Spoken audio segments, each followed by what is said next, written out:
ஜானு எங்க டப்பா தூக்கிட்டு போயிட்டு இருக்கா? ம். ஏய் சித்ரா, எங்க டப்பா எடுத்துட்டு போயிட்டு இருக்கிற? பக்கத்து வீட்டுல சாப்பாடு குடுக்குறேன்னாங்க அத்தை, அதுக்கு தான் வாங்கிட்டு வர போறேன். ஜானு பாரு, உங்க அம்மா பக்கத்து வீட்டுல சோறு குடுக்குறாங்கன்னு சொல்லிட்டு வாங்கறதுக்கு போறா. நம்ம வீட்டுல இருக்கிற மான மரியாதை எல்லாம் கெடுக்கறதுக்கு. ஏ சித்ரா, பக்கத்து வீட்டுல சோறு குடுக்குறான்னு சொல்லிட்டு சோறு வாங்குறதுக்கு போறியே, உங்க வீட்டுல நம்ம வீட்டுல சோறு இல்லையா? எதுக்கு போய் சோறு வாங்குறதுக்கு போற? கொஞ்சம் கூட மான மரியாதை இல்லையா உனக்கு? எனக்குன்னு வந்து வாச்சிருக்கிறா வாரு மருமகன், எல்லாரும் வீட்லயும் போய் சோறு வாங்குறதுக்கு. இங்க சோறு இல்லாத மாதிரி.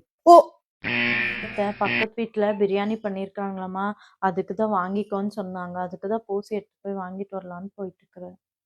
பிரியாணியா? நிஜமா பிரியாணி தானே? உண்டாங்க பிரியாணி வாங்குறதுக்கு தூண்டு பாத்திரம் எடுத்துட்டு போனா யாருக்கு பத்தும்? பெரிய பாத்திரம் குடுக்குற, போய் வாங்கிட்டு வா.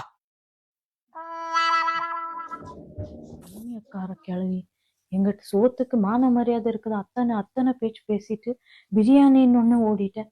உங்களுக்கு இருக்குதா மான மரியாதை?